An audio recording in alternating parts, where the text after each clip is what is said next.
Good evening and welcome to a brief history of mystery on our Mystery Machines live video chat. And I'm again here with Stormy because however much I haven't even invited him, he just turns up. I just turn up. It's just like, yeah, bloody Americans. Yeah. I've been Give living him an inch. for like 3 months, man. No one's noticed. Yeah, exactly. Hey, mate, we all notice you. We all notice you, I promise. Doing a video tonight because we've talked a lot about Louis Elizondo and Stephen Greer and all this rivalry that they have between each other. And so we said, we're going to have a chat, but really focus on Louis Elizondo a bit more than we have done. He's been mentioned, but we're going to really focus on him a bit more tonight. Because I know, Stormy, you're a big fan of Louis Elizondo, right? You know what I mean? You're in his Facebook group. You send him fan art. Right, yeah. Right. My fan art is like, him in front of the UN Council lying about the Iraq War. Yeah, that's the kind of fan art I'm not a big fan. I don't trust the man. He sounds suspicious. He's got he's paid to fearmonger, and that's one of the things we're going to talk about. Yeah. Well, I mean, yeah, and we'll relate it to Stephen Greer as well, because there is the rivalry, and I've argued in the past that is the rivalry actually fake just to get clicks. But we'll get into that in a bit later, and I'm sure we'll mention CE5 and stuff because I know you've got actually experience in CE5. So if you're going to mention Stephen Greer, I've been quite negative about Stephen Greer in the past because I've got a few things that I think he's done that I'm not happy about, and let's actually give him a really good fair shake. Okay. And actually focus a little bit more on the positives. But Louis Elizondo first. First thing I read about Louis, which I think we can use his first name, Mr. Elizondo. His dad was actually involved with the CIA back in the 60s. This is a family that kind of seems to have the alphabet agencies in their back pocket, sort of thing. It's a spook family. Yeah. Sorry, go on. It's a spook family. Yeah, most definitely. So he was actually a Cuban that was kicked out. So he was involved in this deal of exiles back in 1960. This group of exiles that created like a little mini army sort of thing, and they went back and the plan was to overthrow Castro. This accumulated basically in the Bay of Pigs invasion. That was a dog fart of an attempt at a battle, of an invasion, and something that the Americans are paying for ever since. So, your Guantanamo Bay base, it's actually very useful to have a base where you don't have to follow any laws right on your doorstep. It's almost like that was on purpose. It's almost like they had the Iraq War in mind. And where can we do our interrogation techniques? It's local. So, I mean, I found that interesting straight away that we're talking about this guy being potentially a CIA stooge, perhaps. His family's got form. Yeah. And I mean, it seems like, Elizondo has always been, Army intelligence, ATAP. I mean, he's got a laundry list of black ops projects that funded by the government that he's been involved with. I mean, he wasn't managing a McDonald's. Well, I was going to say that he says he was involved in, which is really important. I mean, so he definitely was in the army. He's like a 20-year vet. He says he was in intelligence. He says he actually worked for General James Mattis under the Marine Expeditionary Unit Task Force 58 in the War on Terror. 2008 to 2017, he says, though, he worked at the office for the Undersecretary of Defense Intelligence. And he actually ran this ATIP project, looking at UFOs, but it was actually supposed to be looking at sort of like the modern warfare, what the future of warfare is going to look like, but it focused very much on UFOs. Only problem is some people say, including the Department of Defense and a couple of have researched it, says that it's not true, that he actually didn't run ATIP, and he had no official link to it. So, I mean, is this guy actually just the American? I was going to say Bob Hope then. That would be the American Bob Hope. What's his name? Pope. Oh God, his name's going out of my head. Art Somebody Pope. in the comments help me. Art Pope. Art Pope. Nick Pope. This is just the British Nick Pope. Yeah, okay. You know? Well, I mean, I don't know. It's we've had a couple senators, mention him prominently to reporters and on video that he was kind of like the contact guy. Harry Reid from the ex-senator from Nevada. I mean, Elizondo was the reason that Elizondo's pitch to Reid was the reason that whole program got funded to begin with. And Reid was, shifting, and Reid admitted this to reporters that, oh yeah, I kind of shifted around money in U.S. Treasury to funnel it toward this black op program. So if a senator is willing to say that on camera, with mentioning Louis Elizondo, he was working somewhere in the bowels of the Pentagon. I mean, may not have been exactly that program. He may have been like a project manager or senior project manager managing a lot of black ops stuff. And the ATIP may be just the one that's the sacrificial lamb to get everybody on board this whole crazy alien invasion thing. Maybe. That's he actually did make a formal complaint afterwards, and he did try to sort of say that, and he felt like, was he being, trying to be blackballed sort of thing? Were they trying to discredit him? It's not like the Department of Defense to do something like that, though. I mean, they wouldn't lie just because somebody embarrassed them. I mean, officially as well, the ATIP project finished in 2012, but he says he was working on it until 2017. But he has come back and explained that afterwards and say, well, even though the program was officially shut down, it sort of bled into other programs. So he was still involved in it for 4 or 5 years. Because the program just doesn't just stop and they just go, okay, turn the computers off, we're done now. It's sort of other reports come in and things and, like stuff. So these sort of big projects never just shut down overnight. They tend to have, you have ongoing management of the data and data sharing services with other black ops. That's kind of why I feel he was maybe not, doing the interviewing or going out into the Navy and witnessing. That's why I think he's maybe like an upper level kind of project manager in some, spook floor of the Pentagon that monitor these things. I remember the ATIP's just one of the ones we know of. I mean, who knows what else is slathered out there as for flying saucer, Bob Lazar. I mean, so I think, maybe I think he was involved in an upper strata quasi-military management position, maybe not on the ground and maybe not even associated on paper, but he surely did pitch Congress for the cash. Well, and they got it. Was it they even officially? It cost at least $20 million. $22 million. The senators admitted to 22. Yeah. So I mean, if they admitted to that, you can probably times it by about 10. But I mean, also, I mean, that was just the focal point of a larger project, ATIP, from by the sounds of it. But when he quit, he basically said he resigned from the Department of Defense after this project was just like stuck in the mud. He said we were finding all this evidence and just none of it was getting out. And he was saying sick of the secrecy and sick of all the lies. So he said basically this is too important. He keeps going on about the threat and the risk from this alien incursions. And he said this is too important. The people need to know. We need to actually do something about it.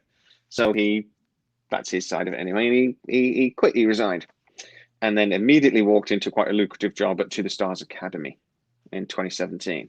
If it was BS, if he was talking nonsense, do you think those guys, because I mean there was some quite important guys in To the Stars Academy, at least early on. And Bigelow and everything else, if he was full of it, would they have caught him out?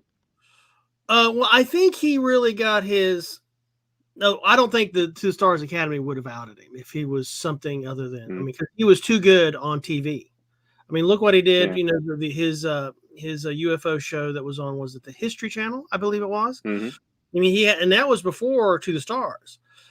And I think that's what gave him the on-screen street cred of being a good presenter, a good communicator, which, if you're going to run a propaganda campaign, you've got to be a good communicator. I mean, it's him and his military branch ball cap, his blazing tattoos, and his really tight little golf shirts. I mean, his big head does squeeze out those t-shirts. Gigantic, massive head, and he speaks to a portion of the American populace that buys into anything that's, oh yeah, we got to protect the military, we got to support the military, blah blah blah blah blah blah. That's just, oh yeah, let's just fork over trillions more dollars because it's freedom. And I think he's a really good pitch man for that group that you're going to have to get the Congress on board, because the Republicans know if we need something, we need that kind of demographic, and the Democrats are so conscripted, they'll agree to it, if they get free school meals. If you look back at, this is a little bit off subject, but if you look back at the rollout of stimulus payments to Americans, for every dollar that went into an American's pocket, $20 went into corporate coffers. So to get $1 for citizen relief, you've got to spend another 20 for corporations. And both parties are both duplicitous in this. And so Elizondo fits that demographic, that everybody that is always afraid, and America is a cesspool of fear. And he's kind of a really good pitch guy. He'd have been a great pitch guy going if he was promoting the Iraq War, which was all BS. And I think, he's the new pitch guy. I think, my feelings. Well, mate, you used the P word, propaganda. And I've always felt that's what STARS was. It was, but quite openly, though. I don't think I've ever seen quite an organization that was so open about what it was trying to do. It quite honestly said, we're going to use art and the media and fiction to get this story across, get this across. That is propaganda. Good evening, Tammy. How are you? Hey, Tammy. They don't even try to hide it. No, I mean, just sort of like, right. If you're running a propaganda campaign, you want to use pop stars. How many pop stars, or celebrities did USO pump through Vietnam, and all of them was a special on TV while Bob Hope in Vietnam in the jungle somewhere in an undisclosed location. And oh, by the way, here's Marilyn Monroe. And so right, and so the whole thing with Tom, I think Tom DeLonge was a stooge. I mean, I really think, here's this guy. He is a UFO enthusiast. Probably not the sharpest tool in the shed. And I know he didn't play. I think he's missing a couple of sandwiches from his picnic. We'll put it that way. Yes, that was a very English, polite way of saying it. Yeah. But yeah, I mean, it's like you look at this, and you and I are pretty much serious UFO researchers. We've done the deep dive on a lot of these stories, and we look at Tom DeLonge and say, what the fuck is that all about? I mean, it's just, and I'm wondering if this was a failed attempt to generate, I don't know, interest in the younger audiences that vote. Because most at least here in the United States, most of the the younger people are leaning toward socialism. I mean, because they're shit sick of capitalism, American style capitalism. And the rest of the country doesn't even know what capitalism or socialism really means. They haven't figured that out yet. There's just commie bastards. Commie bastards. Yeah. And when so anyway, socialism is a dirty word, though, isn't it? Really, it has. But again, this is where I've talked. But socialism is a dirty word. It's like a swear word for politics, and that's part of propaganda. They've done us over on that one. Yeah, being equal is somehow dirty. How does that work? Yeah, and the thing is, at least here in America, everybody believes that capitalism. Oh, this is a whole other rant, but you got me started on it, so this is all your fault, sir. Here in America, we don't understand that capitalism, communism, and socialism are economic models, economic models, and we don't understand that they are totally unlinked with your form of government, which is democracy, theocracy, monarchy, dictatorships, et cetera, et cetera. And you can mix and match all of those. It's like, China is brutally capitalistic. You can start a checking account, you can get a fund for a company, you can find investors, you can have shareholders, but you don't have freedom. No. I mean, are you free to, protest in Tiananmen Square?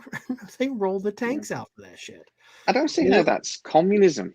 It doesn't seem like it's not communism. It's a dictatorship. It's just a party dictatorship.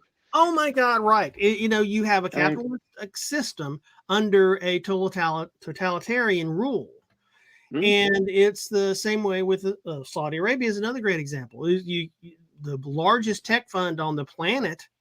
The investment fund is out of Saudi Arabia. Yeah. We have to leave Saudi Arabia alone, though, because it's very, very important for our economy. We sell them a lot of guns, and aircraft. So I think we need to be nice about the Saudis. The money we're getting back from the guns and the airplanes is just a smidgen for the amount of money we spend in oil. Yes, and we also like their oil. So again, we just have to ignore their slight problems with like torturing people and stuff. But if we just ignore that, they're lovely. So let's be nice. That's right. There's a journalist I don't like. Well, let's melt him in a vat of acid. Yeah. And then melt him in a vat of acid. It'd be really, which they actually did. It sounds like a crap Bond movie. But it actually happened. So, but anyway, Saudi Arabia. Trev, how are you? Mate? Yeah, so Saudi Arabia, they have capitalism, but they don't have freedom. No. It's the only time here in America we always point at Venezuela. Yeah. They're socialists. Look how bad it is. Well, the thing is, it's the ruling class. The President Maduro. I think I'm pronouncing that correctly. He runs it. He runs the whole show. It's a dictatorship. I did a study on Venezuelan economics a couple of years back, and if you want to buy a cup of coffee, and you want to go to the bank to withdraw funds to buy that cup of coffee, you can only take out so much every day, and that amount you can take out every day is so small. It takes you like 3 to 4 days to get to withdraw enough to buy a cup of coffee. How does anybody survive then? How do they live? Black market in U.S. dollars. Carefully is how they live. Carefully, yeah. Well, let's go back to talk about aliens. Because why we're here. We're not actually talking about aliens. We're talking about we are talking about propaganda. And I mean, and this is. I would argue that To the Stars Academy, again, like I say, was propaganda, and Elizondo was smack bang in the middle of it. But he did leave in 2020. He said he left because Tom DeLonge is very much focused on the entertainment and building that side of the idea, which I would argue is actually what he signed up for. And Louis Kumbeki said, "Well, I'm better at like engaging with governments." And stuff. I don't understand that though, because he knew what he was signing up for when he agreed to join To the Stars Academy. This is what the whole premise of the project was, is to use propaganda, entertainment, and like I say, fiction is a big part of what the plan was. What happened in 2020 that suddenly made him realize that that's what they were doing and that he didn't like it? And I never really understood. Or did he just get what he wanted out of To the Stars Academy and decided to move on? Because he's not been off our telly since. I think, I don't know. I mean, he could have just been, I think it all kind of started, at least the credibility of To the Stars kind of went downhill when Tom DeLonge got on Rogan's show and started showing obviously fake CGI video and claiming it's real. Yeah. I mean, even stoned Rogan was going, "Oh, this is crazy." If you actually watch it, Rogan, I do like Rogan. You just feel bad. It's embarrassing. Yeah, I get he's enthusiastic about it, but man, really. And I think Elizondo is just maybe this is time for me to bow out because Elizondo has a lot of military contracts. In terms of advisors to board of directors for the military industrial complex. I mean, he brags about it on his website and talks about these things he's doing in his Twitter feed. And I think if you can't really, from a point of view, say be an advisor to Northrop or Lockheed and have credibility if you've got Tom DeLonge doing monkey business in the back of your truck. I mean, it's just not, you've got to be straight laced. And I think he had to go back to his hardcore, I'm in the military, here's my buzz cut, here's my military cat tattoos kind of persona. And Tom DeLonge was just ruining that, I think. No, he's not that, is he? So no, that makes sense. I do wonder why it took him 3 years to figure it out. But yeah, no, that's not what Tom DeLonge is trying to do, to be fair, with the project. Right. So I mean, I would say that Tom DeLonge to me is a shill, but I don't think he's a knowing participant. I think he genuinely believes in UFOs. You can actually listen to a lot of his music. He puts lyrics out there years ago talking about aliens and UFOs and things. He believes it.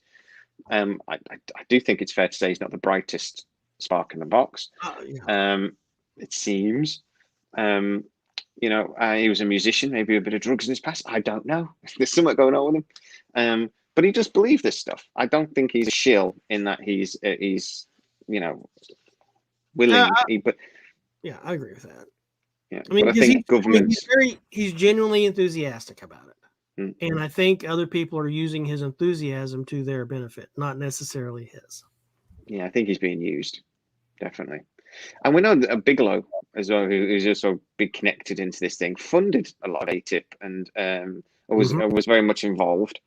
Was involved into the Stars Academy as well. And he's not an idiot. I don't think he spends money unless there's a purpose. Yeah. But again, he is a believer. He believes UFOs are visiting us, and he should be in a position to know. I mean, he's built modules for the space station, and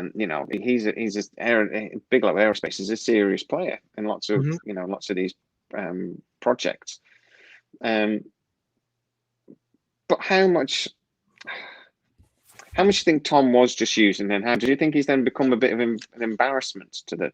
Is it a different core of people that maybe Luis Elizondo is trying to lead now and trying to get away from? Well, like you said, the silliness of Tom DeLonge. Right. Well, look, I think let's look at Elizondo's. Let's just do an analysis of what Elizondo's doing. Elizondo is going on TV frequently and pitching the fear message. Yeah. Let's just call Tom DeLonge what he is. He's a teddy bear. He's a stuffy. His posters are, used to be on, teenage girls' walls, for God's sake. But, and so that's kind of a clash of images. Fox News or Tucker Carlson can't have on Tom DeLonge, talking about these issues because he's just not credible. And especially if you're wanting money from Congress, you're going to have to project this fear vibe that apparently Congress has already has fallen victim to with the ATIP program. Yeah, I mean, we could argue as well that this is all part of a plan just to get money from the industrial military complex. They want a bit more money, and actually, we're then pushing for things like this report a few weeks ago.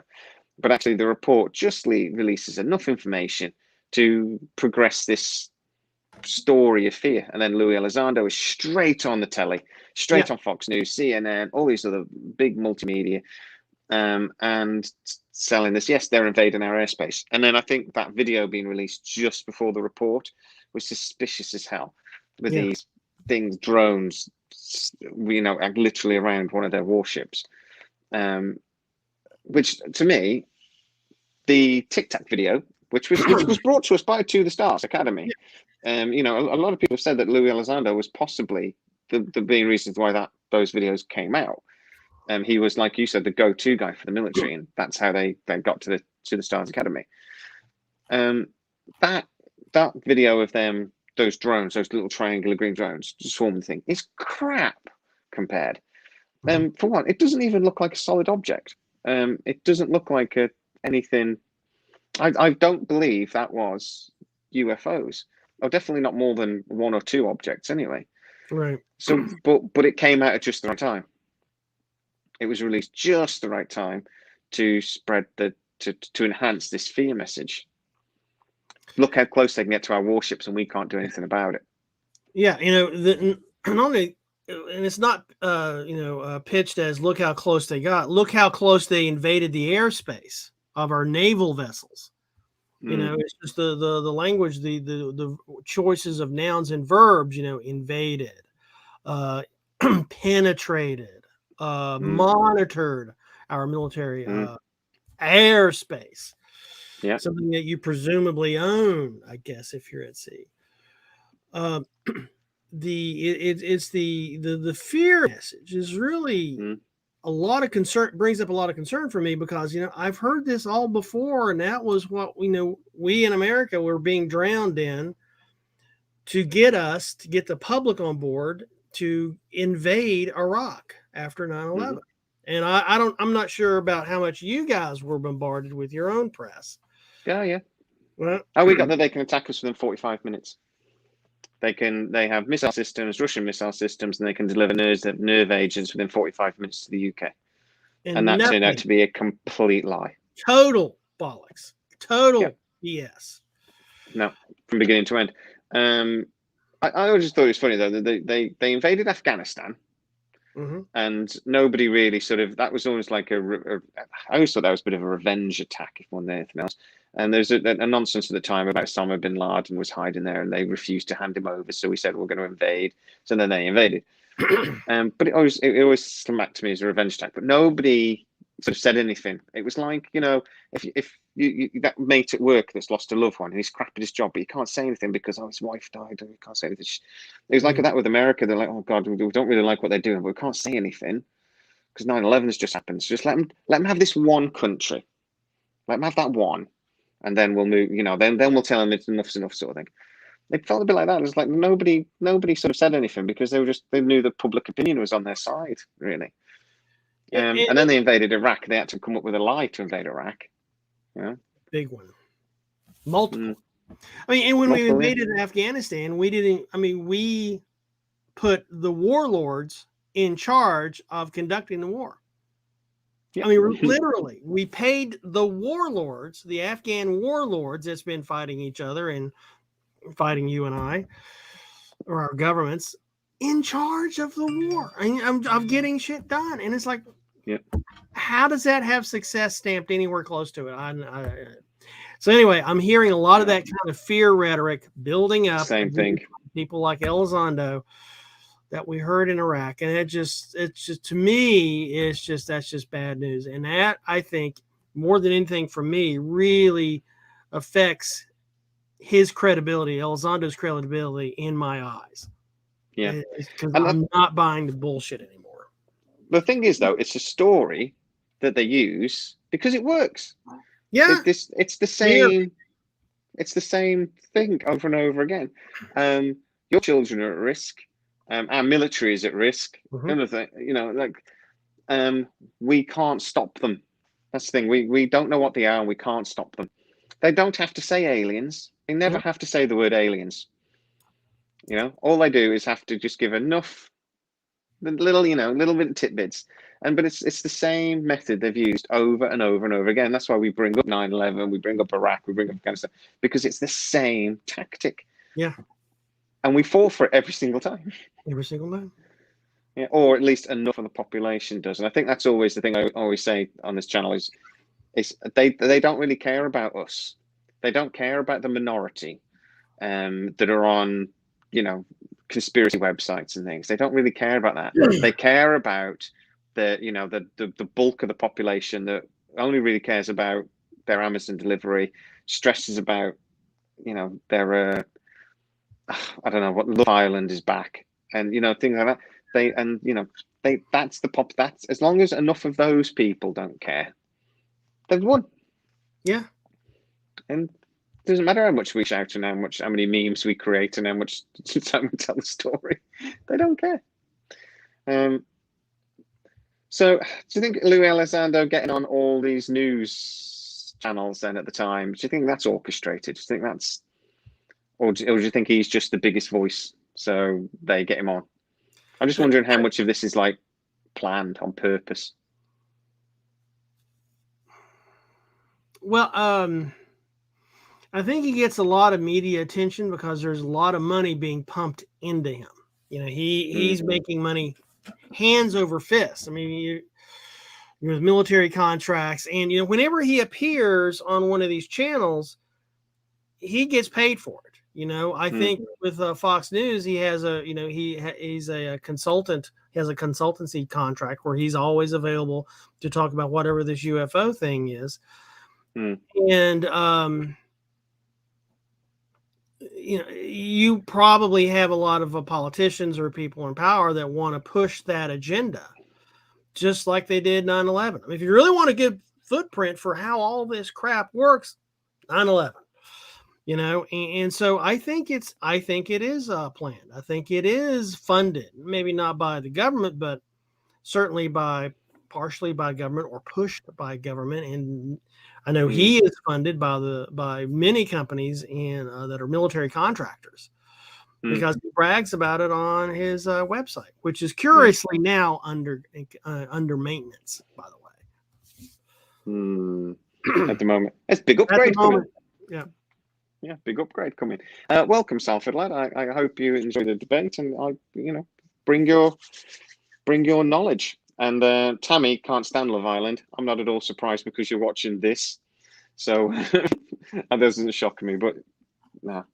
So if we relate it then, because I mean, I always relate this to Stephen Greer a little bit, and I'd love to talk to you about your CE5 experiences, because I've been really negative about Stephen Greer, like we said at the start of the video, and I want to give him a fairer shake.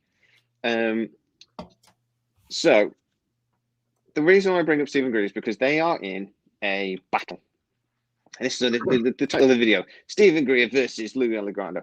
You know, and I've even got a picture of a boxing ring. I'd love to see who would win in a fight, and I think it'd be Louis Elizondo. To be fair, I'd probably kill him with his pinky.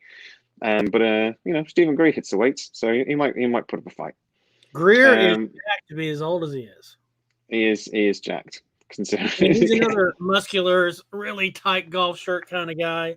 Yeah, you know, but he knows where all the pain points are, and I think he also practiced martial arts once upon a time. All right. And at the ER, you know, doc, I mean, he knows where to really hurt somebody. Let's throw him in the octagon and see what happens. But you know, no, Stephen Greer says he's been in the UFO thing his entire life. I mean, he says he saw his first UFO when he was 18, up close and personal. You know, he invented the CE5. I just wonder whether you hear a lot of stories about YouTube personalities, and they basically fake a gripe. They fake an argument. Rappers did it a lot back in the 90s and the noughties as well. You know, and it's just to get clicks. Yeah. So they argue with each other. They slag each other off. They, you know,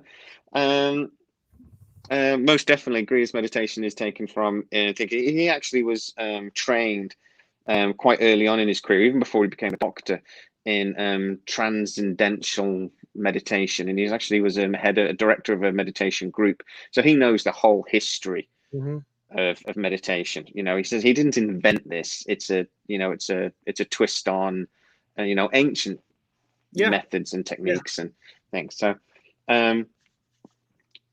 he then, you know, he founded the Disclosure Project though in '93 while he was still a doctor and working in emergency services. Watch Your Poison says Lou was special forces who would destroy him. That was my initial thought, but we'll see. You know, so he does. My problem with Greer, before we get on to C5 and what I'd like to say, I want your opinion on it. He exaggerates quite a lot. You know, in things like he says he briefed the CIA director, James Woolsey. It's not really true. He basically courted him at a dinner party and spoke to him for like 45 minutes. And James Woolsey just was too polite to like say, sod off. He said, because no, it is true. He did speak to me and I listened politely. You know, it's not a briefing. No. And that is like, it's a slight exaggeration. I think a On lot a of times point. with Greer, you really have to parse some of his words. I mean, you got to parse it like you would parse Bill Clinton's speeches. But that said, the guys that he pulled out for the Disclosure Project, epic. And yeah, at least 20 of them. Was it a couple of hundred testimonies? But at least 20 were either 20 ex-military. came up on stage. Yeah, I mean, it was it was like a hour plus presentation. I think it was. Well, it was a full-blown news conference as well. Yeah. I mean, the auditorium full of reporters and things. It wasn't his first. Right, and it was at the DC National Press Club, which is a very prestigious group to pitch anything to. It's still one of the most watched events they've ever put on as well. Yes. You can imagine that if they did that now with the internet. I mean, you got to remember, this is 2001. The internet was only really just starting. Now that on YouTube, whatever else, that would get millions of hits. It's like that would be huge. It wasn't actually his first time sort of into the foray. The Disclosure Project basically been running since '93. So it took him like 8 years to get to that point. Yeah. He'd been on Larry King a couple of times talking about UFOs and things, and so 2001 wasn't his first foray into this anyway. It was a long process getting to that point. And the whole way he's got this C5 approach was growing. It was developing. I want to try CE5 as a thing, and I'd quite like to separate Greer from CE5 really, because I think just because I don't trust Greer, and I'm sorry. I don't, ever since I saw him say that he was offered billions of dollars, and I just had to go, bullshit. It's just not true. Or we've got a clean energy source. We're 6 months away from production. That was 10 years ago. Yeah. So I mean, there's just stuff he says. He says too much stuff that's just, turns out not to be true. And we've just done a video on why I think he faked some of his evidence. But just because, even if what I say is true, does that make him a fraud? Well, I definitely see a change in him and his approach between the Disclosure Project and I think it was the film Sirius. Yeah. Whatever, And when he did Sirius, when he did the Disclosure Project, that was all on his dime. And he's making a lot of jack, working in a Charlotte, North Carolina ER. That's a really profitable segment to be working in as a physician. But still, it cost him dearly in terms of cash. Can you imagine, orchestrating all of that for 8 years? Only, and then 9/11 happens and everybody kind of forgets you. I just always wondered whether those 200 people that turned up that day, whether he had to pay for like expenses and things, which I don't know. We'd have to find out. But I mean, I always wondered that could have actually cost Greer a fortune. Well, there were. Oh God, I saw an analysis of this. This was a YouTube video eons ago in YouTube terms. But yes, like a lot of those guys, they don't live in DC or Georgetown. They were Utah or Texas or wherever. So he had to fly all these people there, put them up, meals, expenses, travel, all of that stuff. It did cost him dearly. And I think for the amount of movement he got out of that, he was clearly disappointed. And he didn't want to do that again. So then we see a flurry of LLCs being opened in Virginia and I think one in North Carolina. I'm not sure. You probably know more about it than I do.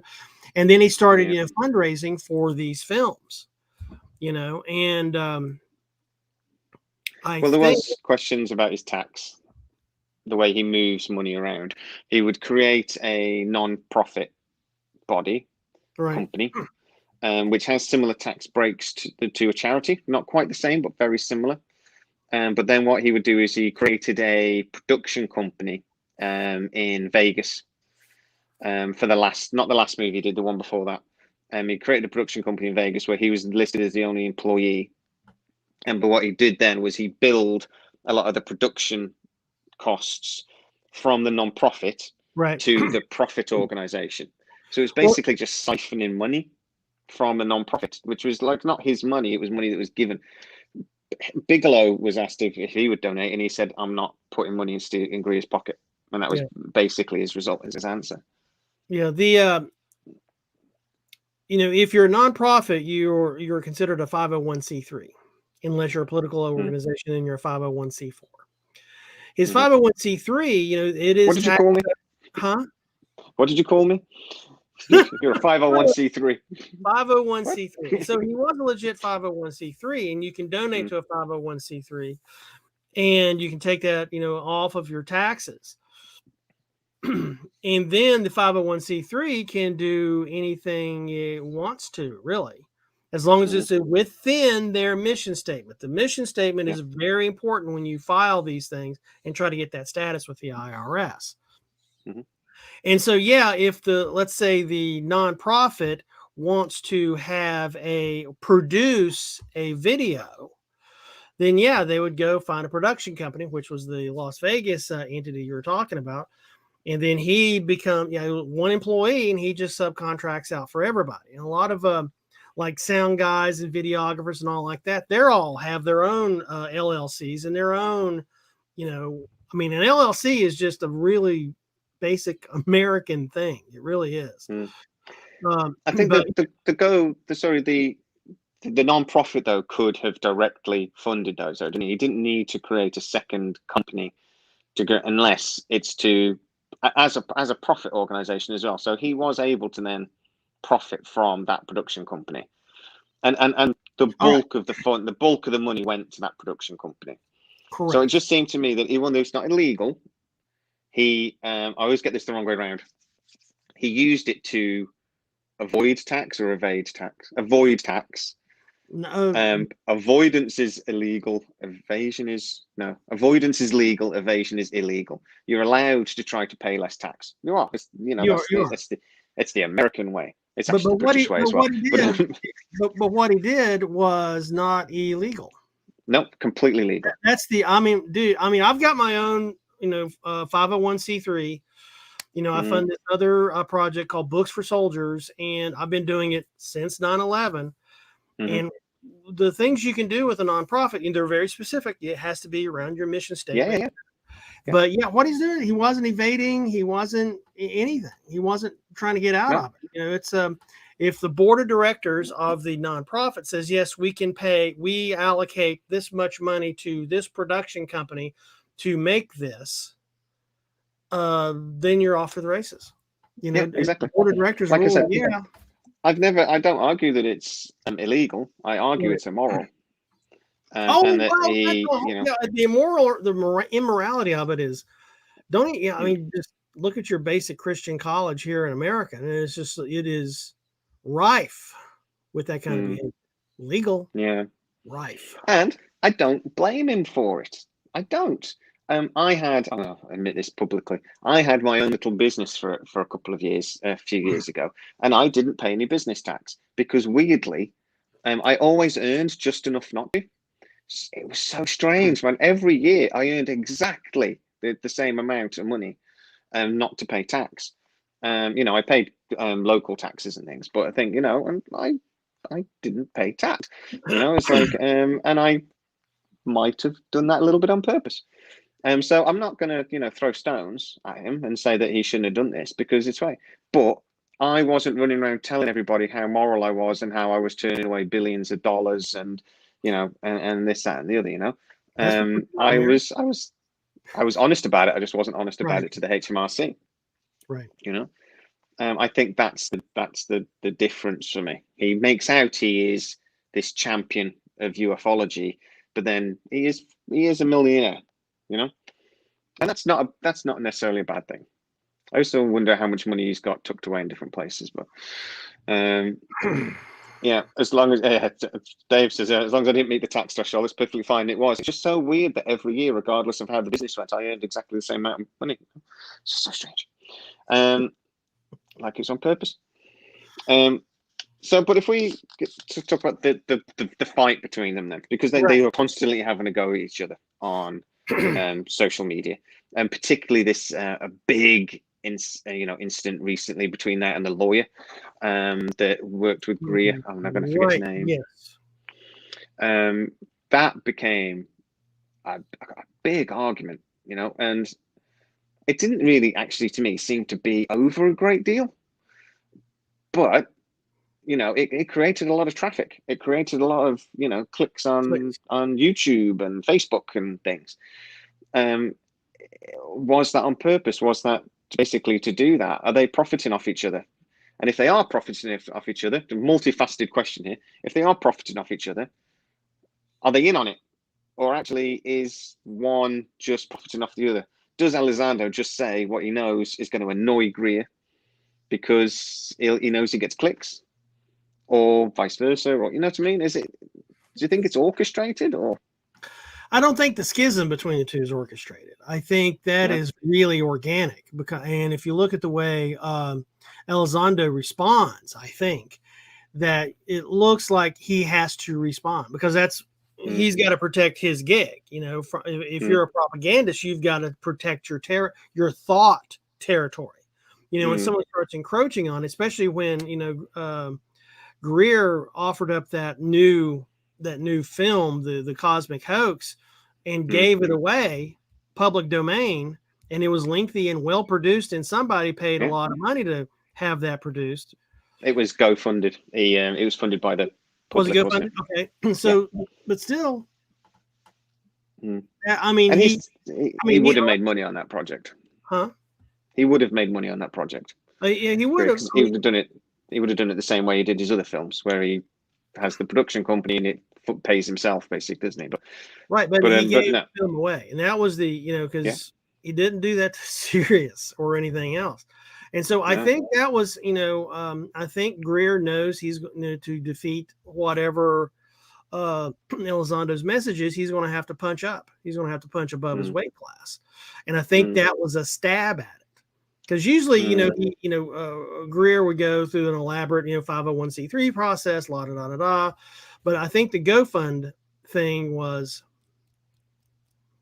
kind of like, well, we just got to get this shit done. He said it's an emergency. He kept calling out. He actually had a call out. And to be fair, he created the video really fast as well. I mean, he came out and did his call to arms. I actually did a video on it, Greer's call to arms. And the video was out within 4 or 5 months. He could have strung that along for 12 months probably. But he does honestly come and say, this is an emergency. They're trying to bullshit you. This is an emergency. We need to fight back on this because the aliens aren't here to threaten us. I know he has the peace and love thing, which actually is only logical. If aliens were genuinely here to threaten us, I always say they'd Thanos us. Their technology is so much more advanced than ours. It wouldn't be a fight. Right. It would just be, they would turn up and the sensible people would go, yeah, we'll do whatever you want. Yeah. And anybody that tries to fight back will just turn into dust, man. It wouldn't be a fight. So, I mean, I'm hoping if aliens are genuinely here, and I believe they are, but I'm not going to say that they are definitely, but I believe they are. I think that's an important distinction to make. Then they're not here. They either don't actually care about humanity, or at very least, they're not here to threaten humanity, because we know about it already. It's not really. There's no real argument. If they are a threat to us, why aren't they doing anything about it? Yeah, and in terms of threats to humanity, there's the biggest threat. There's the bigger threat to humanity is like North Korea. The regime in North Korea starving the populace. That is much more threat to humanity than whatever these Tic Tacs are doing, buzzing naval ships or deactivating nuclear weapon systems in the American North, the last 20 years, 40 years, I guess.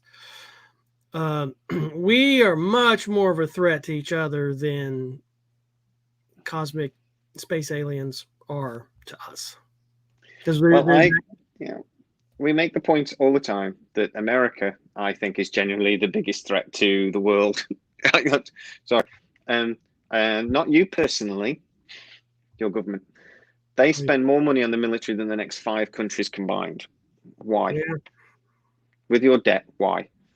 Why are they doing that? And maybe it's for there is an end game, there is an end goal, and smacking China down at some point in the future is going to have to be a part of that goal. Because if tomorrow, and this is related to what we're talking about, because there's this cosmic hoax thing.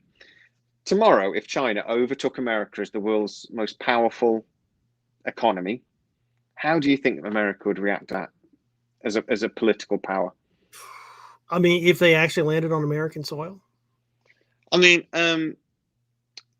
yeah, no, no, not if they invaded. If just America, if China became the world's most powerful economy, because at the moment they're second, and America is still the world's most powerful economy. If China overtook America and became basically the world's most powerful nation, how would America react to that, considering it has the world's most powerful military? Do you think it would react? No. I do not think America would, because here's why. Here's why. America is more of a corporation than it is a democracy. I mean, if you, I want to do a video on this, but I know I'll get fried. I was wanting to take the American Constitution and redact out everything that has to do with business, and just try to. There wouldn't be much left. There's hardly anything left. There's the preamble and a couple other things, and that's it. Everything else is related to taxation, property rights, trade across state lines, et cetera, et cetera, et cetera. How to vote in people that represent you for taxation purposes. Thomas Jefferson said, like, oh, dudes, we got to do something, at least give the people some rights, because everything else is corporate in this. So let's have the Bill of Rights. And that's how the Bill of Rights, the amendments. Let's mention the people somewhere. Somewhere, or... And so I don't think so, because corporations are global now. There's a book by Kim Stanley Robinson. It's a series of books. It's Red Mars, Blue Mars, Green Mars. And within it, I love this series of books. I love this author. He talks about America in the future, America being a flag of convenience. And he uses the analogy of the American politicians and the office of the presidency as a flag of convenience for corporations, meta corporations, to do whatever they want around the world.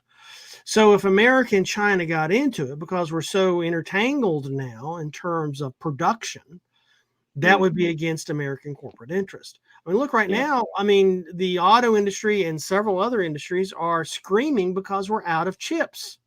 Yeah. Computer chips. And steel as well. Steel price has gone through the roof.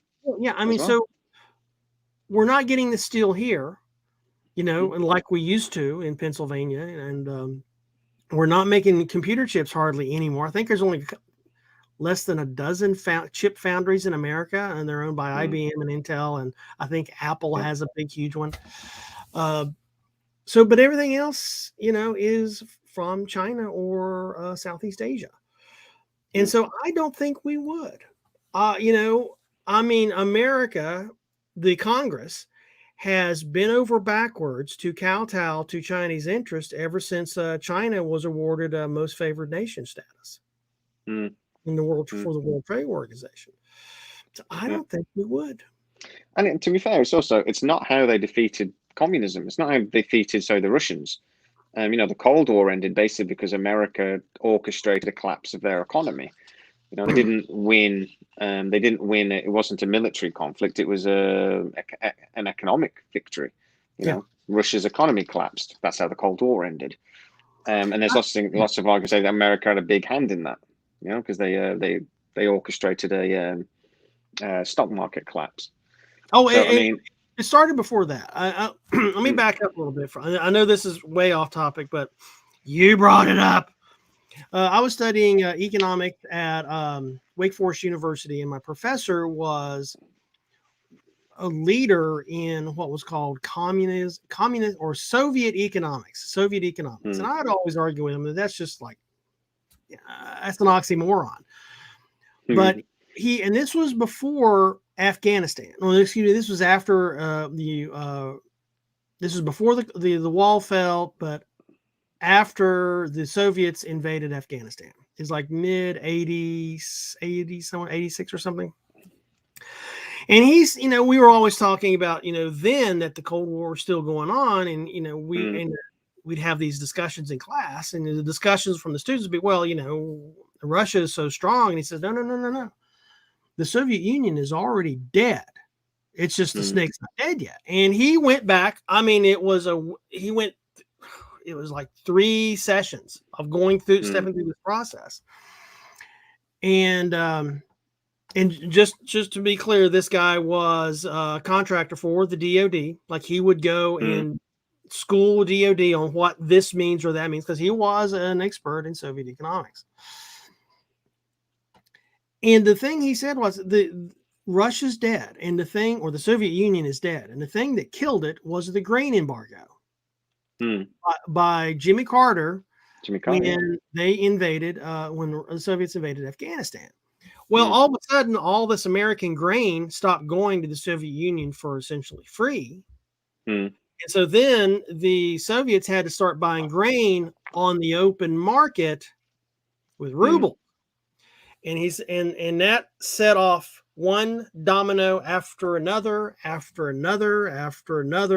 then, it says, well, let's just start pushing our stock market around, because they were, according to my professor, and he turned out to kind of be right. If you look at it, that was the lethal blow. Everything else was just make it happen faster, I think. I would say that, and I mean, I think these things are orchestrated as well. I mean, there's a lot of people that sit around and they plan these things. I mean, that's why he went up to DOD to tell him what to do. I mean, that was his purpose. He knew his shit. Yeah. Right. And I think it is. I think what we're talking about is relevant to what we're saying, because it's a different angle on the same plan. So I think, and it's always this fear mongering and things. It's all about the economics of the situation. It's all about creating these economics. And it's just a different way of doing it. I would say the American military is an industry in America. The industrial military complex is a big part of the economy, and keeping that economy going, fueling it, needs enemies. David said, the America has an empire. It has a world empire. It has military bases all over the world. And if it doesn't invade somewhere, it buys and rents land and builds a base. Its influence is worldwide. It is a worldwide police, and that all needs money. Lots of and it keeps going. And this is now just Elizondo just seems to be a different cog in that machine. It seems to me with a different message, a new message. He's the new message, I feel. Do you think that we can trust either of them?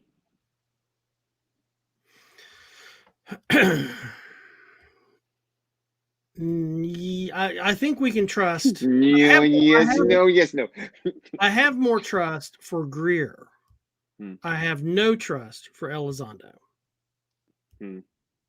I think Greer has a lifelong thing. His mission is to expose government complacency in terms of notifying the public, being transparent about visitation by alien species. He's plowed a whole fuck ton worth of money into that. He's done other funding to address this agenda. He's had, arguably limited success in contacting alien species through CE5, as have I. Elizondo, man, he just seems to. He's a PR department, and I don't trust him at all. I just don't. Dave says there, but yeah, Elizondo has official credentials. I'm not sure that's a positive thing. It seems to me that, you know, the credentials is I'm a CIA operative, man. Well, yeah, okay, thank you for the warning. yeah, and he doesn't even hide it. No, he But doesn't. yeah, I think that's. Anyway, I'd love to talk to you about the CE5 thing because I know it's something you've tried. Yeah.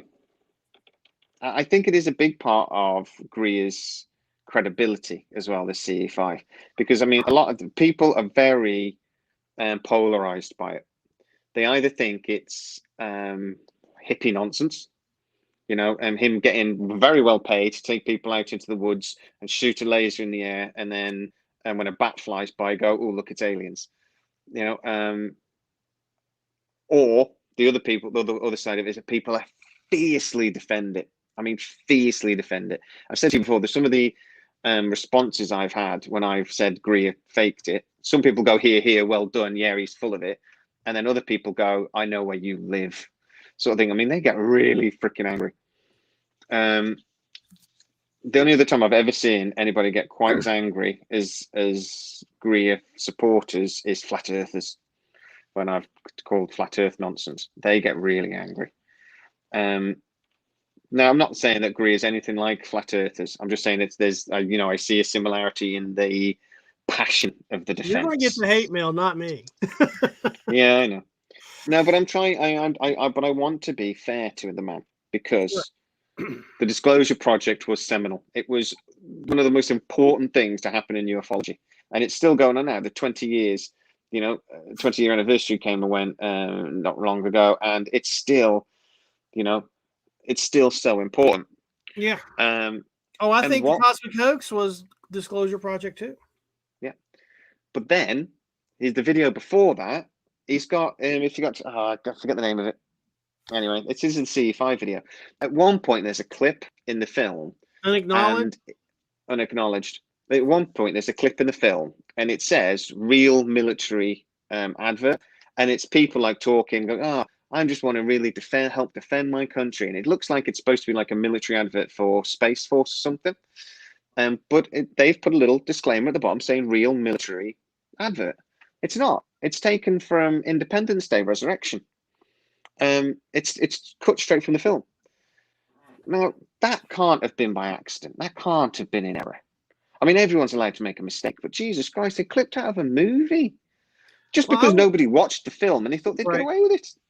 Well, it was my understanding that the DoD licensed that clip from, was it Paramount or Universal, whoever did the distribution of the film. I thought they licensed it because it wouldn't be. I mean, because they've licensed the DoD's licensed a lot of sequences from movies for their own purposes. I mean, Top Gun, I think, was the biggest one. That was not pilfered. They paid for it. I think Top Gun was really, really. I mean, I remember seeing recruiting things with scenes from the film. You know, the commercials on TV. Yeah. You know. But they should have known that. Greer should have known that when he put the unacknowledged film, even if that clip was used by the DoD for something else, for Space Force or whatever else. They then put it up as, okay, that's one of those things that maybe it's not technically a lie, but it's misleading. I'll have to go check it out again because I don't recall that specific scene, but I want to check it out because it's, yeah, if he did just, you know, clip it out, but if it's a whole clip from a military a DoD commercial, that's why is the DoD advertising that? If the DoD used it, it's odd because it's like it's advertising for Space Force. Why Greer used it is just very confusing. It stands out like a sore thumb on the movie, and like I said, it's straight out of the film Resurgence. It's right at the start of the movie. Okay. Terrible film. Don't watch it. Just watch the first 5 minutes so you can see this clip, and then don't watch the rest of the film. Particularly the end is bloody awful. I've got another channel that I've just started doing, called Sci-worx, where I talk about movies and things. The link's in the description if you want to go and subscribe, please. Because I've only started a week and I've only got 50 subscribers. Please subscribe. And I'm going to have to do a video one of the days to just sort of talk about really bad endings in sci-fi movies. Because how many films were completely ruined by the last 5 minutes? Resurgence is going to be top of the list. And then the last Terminator, and the last Predator film. It's actually quite good until the last 2 minutes. And then you just go, oh, fuck, stupid producer, what are you thinking? So yeah, please, if you haven't already subscribed to that channel, please go and have a look. I'm doing loads of different things on it. Shameless advertising. And while you're at it, Sci-worx, my friend here, his channel also has a link in the description. Please go and subscribe to his channel, and you can subscribe to mine if you haven't already. But why wouldn't you have done? Because it's awesome. I completely lost my train of thought. The video for this week is unboxing a Hoffman apparatus you can make at home. Yes, I saw that, and I immediately watched Knight Rider after that. I went, Hoffman. I haven't watched Knight Rider in ages. So don't hassle the Hoff. Hassle the Hoff. Yeah. So either way, we now have the official confirmation of UAP, and we don't, and they're lying. Sorry, David. Either way, we now have official confirmation of unidentified flying, or we don't, and they're lying. So I mean, at the moment, they have basically government have said that UFOs are real, and we don't know what they are, and that's what the thing was. Is that when the report came out a while ago, that it doesn't say anything, and I'm there reading it, going, yeah, it doesn't say anything, and that's terrifying. They're actually saying that these UFOs are there and they're real, and they don't know what they are. That's really honest. Everybody should panic as soon as the military start being honest about something. So do we think they're lying? And in which case, this feeds beautifully into what we're talking about here with the Greer versus Elizondo thing, because then Elizondo comes through and he pushes that agenda, and Greer is now then screaming, "Don't believe him! Don't believe him! It's a hoax." So who's the shill? In that case, Elizondo is the shill backing up the government story, and Greer's like a freedom fighter. He's like the guy trying to push back. Yeah, I mean, the Disclosure Project, that was still Greer, the freedom fighter pushing back on the official story. But now that there is some story coming out from the government, it's all a fear story. There's no Captain Picard in any of this, according to the government. It is, unless there's the only way I think that the U.S. government would embrace whoever these aliens are would be if they're Ferengi, and then the American government's, these are our people. Yes. Yeah, we love them. Salford lad, we did a live debate, me and Stormy here, not long ago, about Bob and our opinions. Please go and have a look back on the. You'll have to go to the videos list. God, it's about 8 or 9 videos ago now. And Stormy actually had. Have you got it to hand, Stormy, with your little note on it, because it is freaking awesome. Oh, there you go. The other one, because you can see this one on camera, the other one you can't. But yeah. I got another print from Bob that says, Stormy, don't let the bastards get you down. And I love it. Which is a pretty cool thing to have, actually. Even whether you believe Bob or not, it's a pretty cool thing to have. Well, let me get a little bit for the CE5 thing. I was successful at CE5 before I ever knew CE5 was a thing. Spiritually, somewhere I'm around a druid, right? And so we'd go out in the forest and we would do these very close to meditations that Greer is now doing, because his meditation is based in Hindu. Ours was kind of based in Celtic mythology and Buddhism. Very, very similar processes. And it also makes you wonder that this process was so common with indigenous people so long ago that this could have been something that the shamans did regularly. I mean, I've done some petroglyph videos some of these pictures are clearly elk, some are clearly snakes, but what is that thing with 5 horns and 6 fingers? And so I think there is something to this. And I had a UFO sighting after we did one of these rituals, and it was not on purpose to summon one of these things, but after it was over, there it was in the sky for 45 minutes. Yeah. Now, I did another one out in the Mojave Desert last year, and had limited results. I'll call them limited results, and I'm not sure if I had results, but all of a sudden, none of my GPS would not work, and which has always worked in my car. I mean, it was exactly 179 degrees out of sync.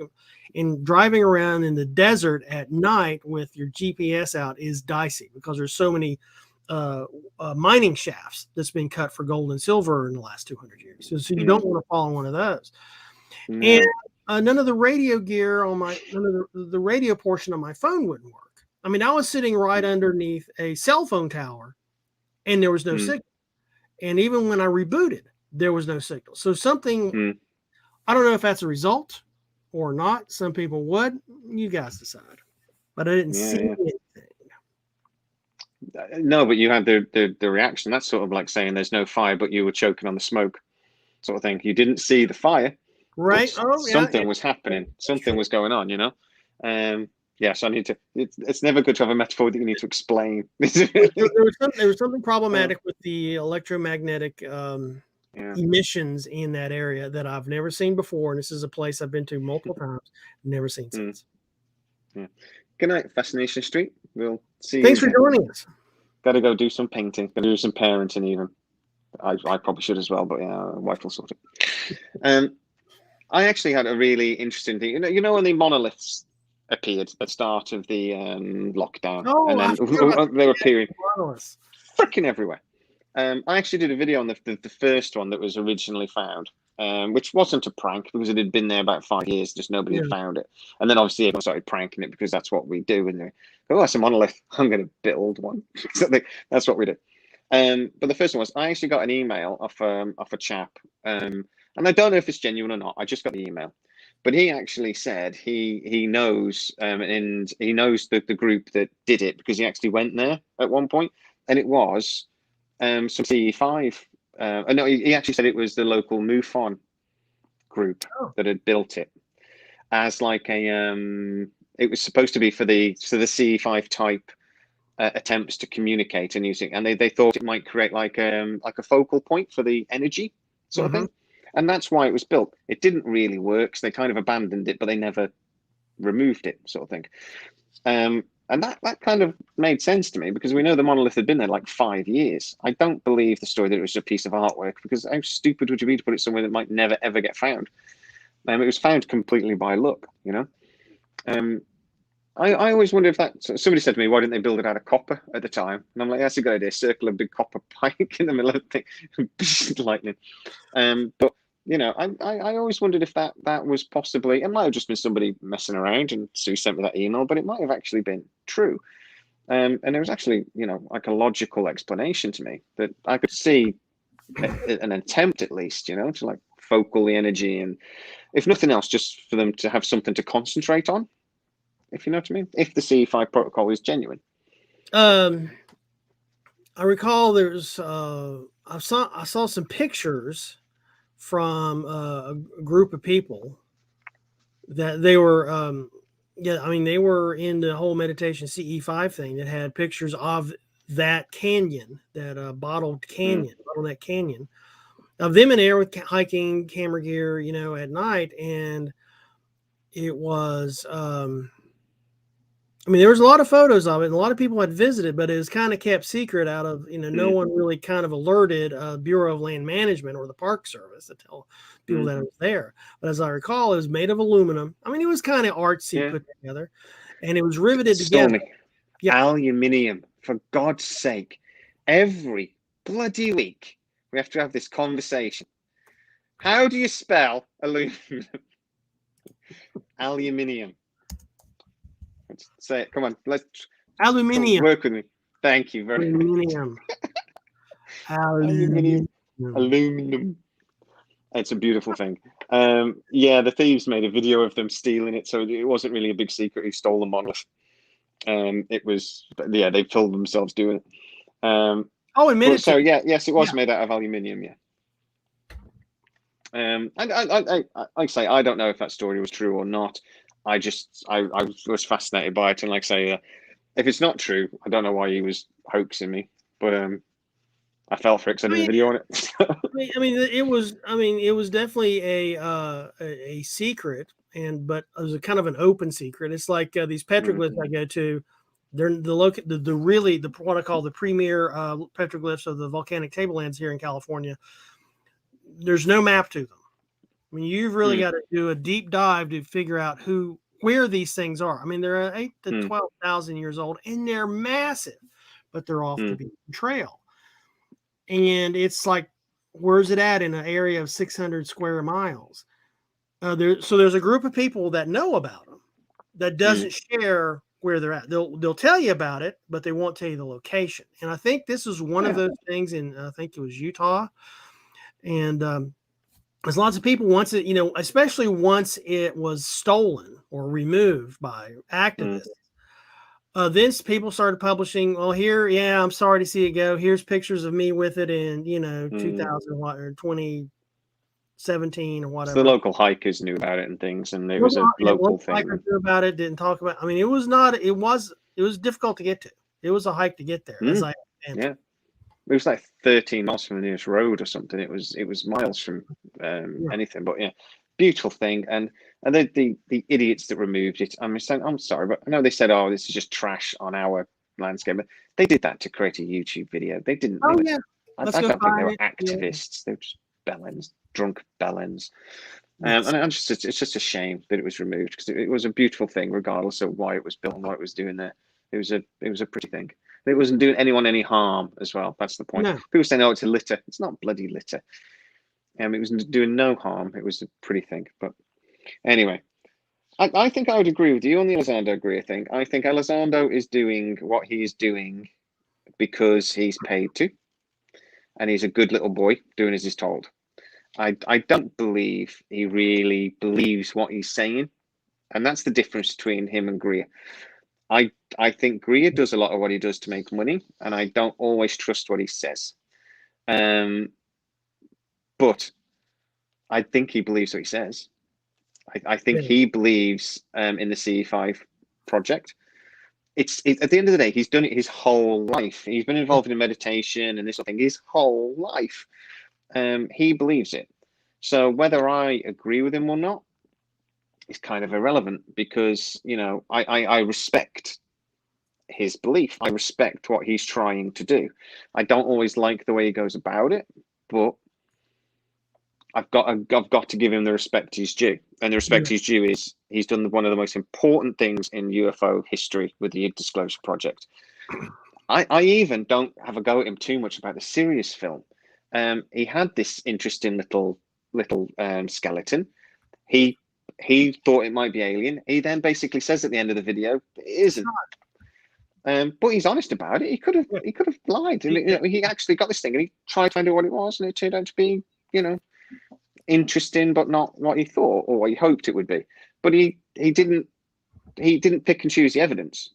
You know what I mean? He actually did properly try to find out what it was. And so exactly. I mean, that's what science is.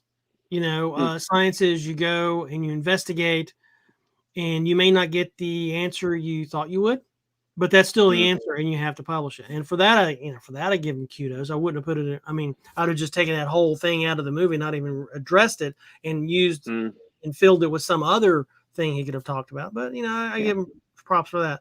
The thing concerning the two, in this corner we have Elizondo, in the other corner we have Greer, is I see a lot of people, sometimes justifiably, complain that Greer's made money off of this. Well, whatever. I mean, if you look at the sales of Sirius and Unacknowledged and whatever, the money and the tours, where he rents out a hotel or whatever and puts people up for the weekend, all that stuff. Yeah, conventions he does. The money he's made off that is minuscule to the contracts, the military contracts and the media contracts that Elizondo has and brags about on his website. I mean, he's on boards. He advises boards of directors in the military industrial complex. He is paid extremely well. And whatever Greer may have taken out of the kitty to produce what he's produced, it is just scraps off of Lou Elizondo's table in comparison. Lou Elizondo has really made out and been making out for a very long time. I mean, whatever he made off the UFO series on History Channel, it's still more than whatever Greer's done career, the entire length of his career. So yeah, Greer made some money on it. He's got to eat at the end of the day. No, We've all got to eat. And I don't mind that. What makes me kind of suspicious about Elizondo is he just, oh yeah, I mean, I've got contracts with all these guys. You know, I appear at conferences, I've got books, I appear on Fox News, I appear on CBS, you know, and I'm paid by all the, he doesn't even shy away from it. So how much is he making? We'll end in a second, but just as we're going to throw in, because we mentioned how much Elizondo is on the media. If you're going to mention Elizondo and how because the person that's rolled out either immediately before or immediately after Elizondo is always Jeremy the Bellend Corbell, and we call him that now because I've called him a Bellend, and you've never heard that. We had to explain what a Bellend was. You had to explain Bellend. I thought you were mispronouncing some Tolkien character from Unfinished Tales, but no, that was not what you were talking about when you said Bellend. Not Bellend. No, that's his official title, Mr. Bellend. So, we've talked about this before. I can't stand Jeremy Corbell. I think he's a movie maker. I think if we talk about propaganda, now I believe Bob Lazar. We asked about that a little while ago, and I actually do believe him on the measure of it. I think there are problems with the story, but I believe him. The movie he did with Jeremy Corbell did not help his credibility for me, because it was more of a movie. They should have done a documentary. They didn't. They did that crappy docu-drama, which is the only way I can describe the call it. It was a film. It wasn't a documentary.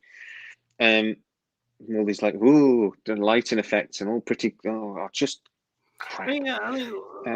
Corbell is a good filmmaker. I mean, he knows how to do lighting and editing and tell a story from beginning to end.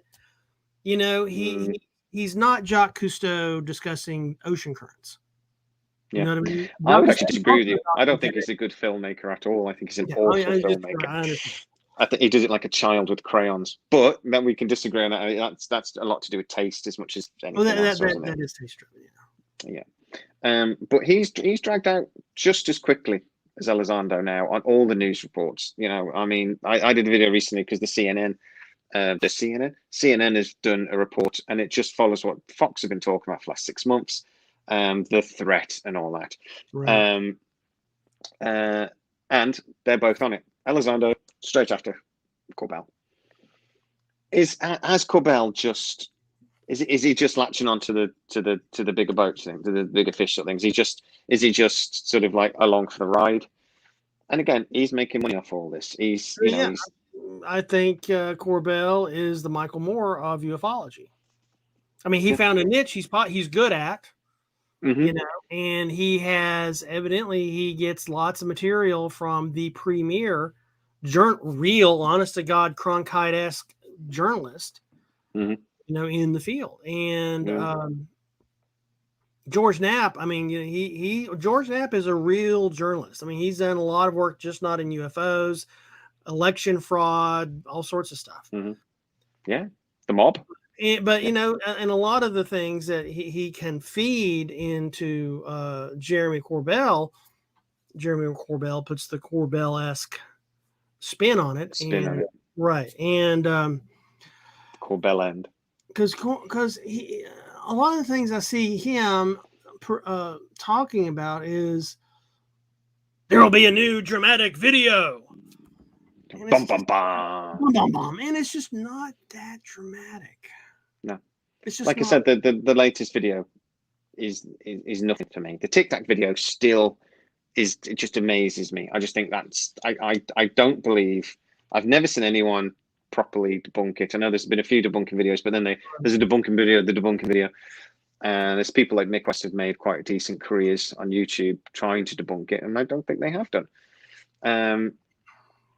You know, and it's, but the green pyramids over the ship, that could be almost anything. It doesn't impress me. Anyway, the thing that has both for me, you know, with my history in aviation, it's kind of odd that it has, you know, navigation strobes on it that kind of blink to the same pattern as a Boeing, any Boeing like 777 or any kind of. I mean, it's got that same. Which, you know, the pattern of strobe lights is federally regulated, and it has to be this type of a cycle, so you know it's a strobe light and not something else in the sky. You know, it's like, dude, that, I mean, it could be totally something else, but it also kind of matches a jetliner's strobe pattern to me. And I think that video is necessary for the agenda, and they're like telling a story, and it does come across like a movie to me. Good guys and bad guys, first act, second act, third act, sort of thing. That's how it comes across to me, and it's how they've done it. But right, Storm, sir, I think we've got that, and I think we agree. I still don't know who would win in a fight between them, because I can see both ends of the argument. I could, you know, Greer's pumped and he's done martial arts in the past, but Elizondo, basically James Bond, he could probably just, you know, kill him with his pinky. I don't know, but as always, mate, it's been a wonderful conversation. I'm really glad you joined us. Thank you for having me. And like I said, if you haven't already, please, God, go and subscribe to Sci-worx, because you learn as well. I'm Sci-worx on YouTube, Twitter, Facebook, Tumblr. Come join the fun. Tumblr? Isn't that a dating website? What are you on? No, Tumblr is a blogging website. No, it's a dating website. Oh, no, it's Tinder. Sorry, you're on Tinder as well. No, I'm not on Tinder. I do not do the science of mating. Okay. No, I'm a multimedia guy. That's my OnlyFans page. Oh, we lost him. What happened? Well, since this is my channel now, let me really pitch to you Sci-worx. Sci-worx is a... Where did he go? There he is. He's back. They just kicked me out of my own goddamn show. It's my show, damn it. What button did I press to do that? Because I want to do it again. Screw you, YouTube. You can't kick me out of my own show. You censor me every single day. You're not kicking me out of my own show. Right. So as an aside, you know, I've got this for my Bob Lazar stuff, Element 115. I think I'm going to get one that just says 13 for aluminium. So anytime we discuss aluminum, I'm going to pop on my hat. We're just talking about Element 13. That's what we're going to do. I think that's what I'm going to do with you next time. Okay. And I will just shout at you again. So, right. Thank you, guys. And seriously, good night. It's been brilliant. Y'all be good. Thank you. See you, Dave, Trev, Salford Lad, all of you, everyone that's joined, Tammy. See you next time. Good night, guys.